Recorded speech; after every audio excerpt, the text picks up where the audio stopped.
3 erreurs que vous faites en buvant de l'eau. Souvent, vous allez me poser la question, est-ce qu'il vaut mieux boire pendant les repas, avant les repas, après les repas? Je vous propose de découvrir ça dans cette vidéo. Bonjour à vous et bienvenue dans cette vidéo, je suis ravie de vous retrouver. Je m'appelle Coralie Béguin, je suis naturopathe spécialisée dans les troubles digestifs depuis 2018 et je vous accompagne à travers des programmes en ligne dédiés et des consultations. Si ça vous intéresse d'en savoir plus, il suffit de se rendre sur mon site internet coraliebeguin.com. Juste avant qu'on commence cette vidéo, n'oubliez pas de mettre un petit like, de vous abonner, c'est très important pour le référencement de la vidéo. Je compte sur vous. Alors aujourd'hui, on se retrouve pour parler de cette eau. On entend tellement de choses. Est-ce qu'il faut la boire avant, après? On ne sait plus trop. Vous vous retrouvez souvent perdu dans cette notion. D'ailleurs, n'hésitez pas à me dire si c'est votre cas, si vous vous retrouvez un petit peu perdu avec toutes ces notions qu'on peut entendre sur l'eau. Aujourd'hui, on va un petit peu clarifier tout ça pour que ce soit plus clair pour vous. Alors l'eau, c'est déjà une très bonne source de s'hydrater. On nous dit en général de boire 1,5 litre d'eau par jour au minimum. Alors c'est vrai et faux, ça va dépendre toujours, c'est toujours l'individualisation qui compte. Si vous avez des problématiques rénales, bien évidemment, il faut écouter le médecin et donc boire suffisamment d'eau par jour. Par contre, si vous êtes dans un climat où il fait froid, vous avez pu noter naturellement que vous buvez beaucoup moins l'hiver que l'été. Pourquoi? Eh bien parce que vous transpirez moins et donc votre corps a moins besoin aussi de se rafraîchir. Donc il est tout à fait normal de boire moins l'hiver que l'été, mais par contre rien ne vous empêche de prendre régulièrement, alors on va reparler de la quantité juste après, mais des tisanes et des boissons chaudes qui vont réchauffer l'organisme. Rien ne sert de pousser, de se forcer à boire quand vous n'avez pas soif l'hiver, sauf si vous préparez un entraînement. Là, il faudra boire en amont pour éviter effectivement la déshydratation pendant votre entraînement, parce qu'il n'y a rien de pire que de prendre de l'eau quand vous êtes en train de courir ou faire du crossfit ou du body attack, peu importe, et d'avoir l'eau qui stagne dans l'estomac. C'est vraiment très désagréable, surtout si vous avez mangé pas trop longtemps avant, vous allez sentir que des fois il va y avoir des petites brûlures d'estomac ou des remontées gastro-œsophagiennes. Alors, quand est-ce qu'on boit dans tout ça? Parce que souvent, vous me posez la question. Déjà, il faut boire à sa soif, il faut bien s'écouter, c'est important. Et est-ce qu'on va boire avant, après, pendant le repas? Alors, ce qui peut être intéressant, c'est de boire une infusion, par exemple, donc chaude, dans la matinée, entre 10h et 11h, puisque cette infusion va déjà réchauffer un petit peu votre estomac.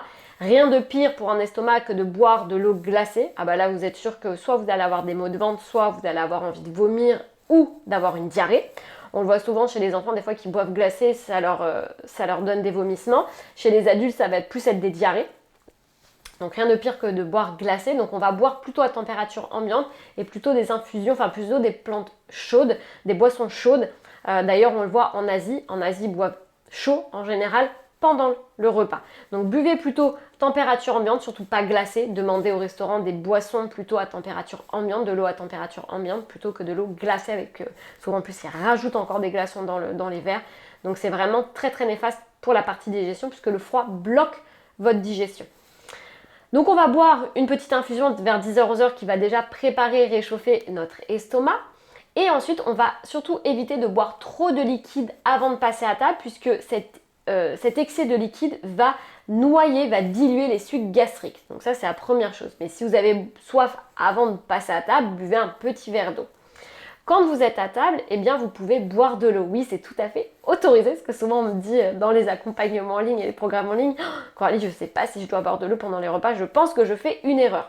Non, vous ne faites pas d'erreur. S'il y a une demande, par exemple, vous mangez un bout de pain qui passe un peu de travers ou vous mangez un peu épicé, non, vous allez vous écouter, vous avez une demande de la part du corps, c'est physiologique, donc il faut boire. Alors, c'est les quantités le plus problématique. Si vous buvez 1 litre d'eau au repas du midi, là on est dans l'excès, donc ça va venir diluer vos sucs gastriques et votre acide chlorhydrique, donc la digestion va être retardée. De toute façon, il faut juste s'observer, mais en général, quand vous buvez trop et que vous êtes à table, vous sentez que ça stagne dans l'étage du dessous, que ça pèse un peu, mais c'est parce que vous êtes en train de diluer vos sucs gastriques. Donc il ne faut pas aller chercher cette sensation-là. Par contre, rien ne vous empêche de boire l'équivalent, par exemple, d'un demi-mug à table ou un petit verre d'eau si vous avez extrêmement soif. Ça, c'est tout à fait possible.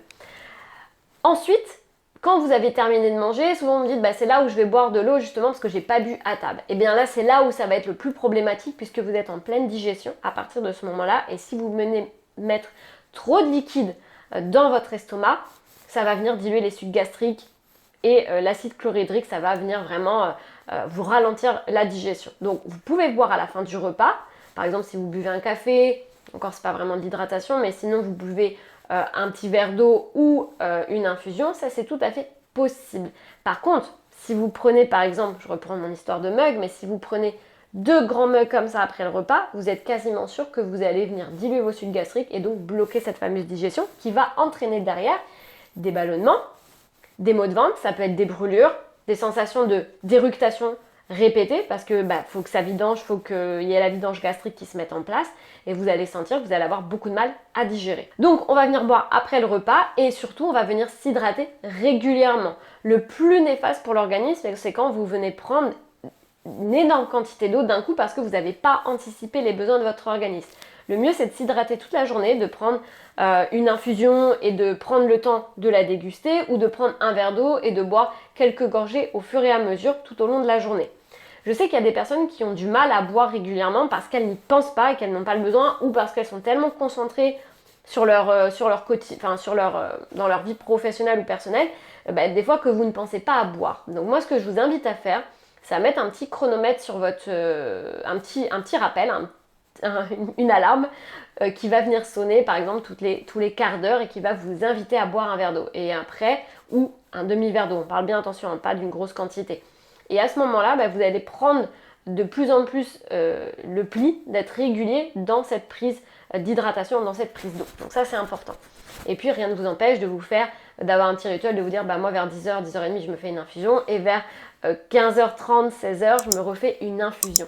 Je sais que pour certaines personnes c'est difficile de boire, mais c'est vraiment une habitude parce qu'il n'y a rien de pire que d'arriver au repas et de descendre une demi-bouteille d'eau ou 1 litre d'eau. J'ai déjà vu des personnes descendre 1 litre d'eau parce qu'ils avaient extrêmement soif. Ça peut vraiment créer des problématiques de digestion et de ralentissement de la sphère digestive. Donc ça c'est important. Donc on revient à l'écoute de soi. Vous buvez quand en amont, surtout avant un entraînement sportif, et le mieux c'est d'apporter régulièrement de l'eau tout au long de la journée. Et bien sûr vous pouvez boire pendant les repas. Le plus gros souci c'est si vous venez prendre une trop grosse quantité d'eau pendant le repas, après le repas et même avant le repas. Donc on modère sa quantité et vraiment on boit des petites quantités tout au long de la journée pour veiller à ce que notre estomac et notre intestin fonctionnent bien. D'ailleurs, petite anecdote, je vous raconte ça, mais j'ai une dame en consultation qui est venue me voir parce qu'elle avait des problématiques de ballonnement régulièrement et en fait on s'est aperçu dans cette consultation que cette femme, peut-être qu'elle se reconnaîtra, qu'elle prenait tellement d'infusions dans la journée. On était sur des 6-7 mugs par jour d'infusion, donc des plantes, donc quelque chose de naturel, donc on ne peut pas se faire de mal avec ça.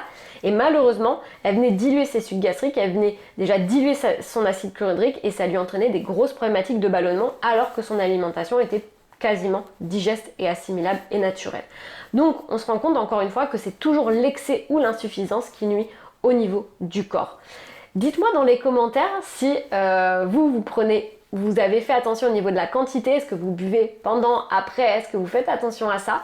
Est-ce que vous avez noté des changements au niveau parfois de vos troubles digestifs si vous prenez trop d'eau par exemple, et bien vous avez le sentiment que vous avez du mal à digérer, vous avez beaucoup d'éructation?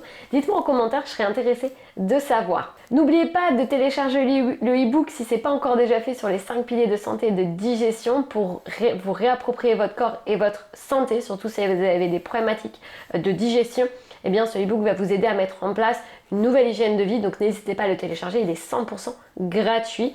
Et puis n'oubliez pas également de me rejoindre sur les réseaux sociaux, Instagram, TikTok et Facebook pour encore plus d'informations et de contenu pour passer à l'action et pour booster votre santé et surtout soulager vos problématiques de digestion. Je vous embrasse, prenez bien soin de vous et à très vite dans la prochaine vidéo.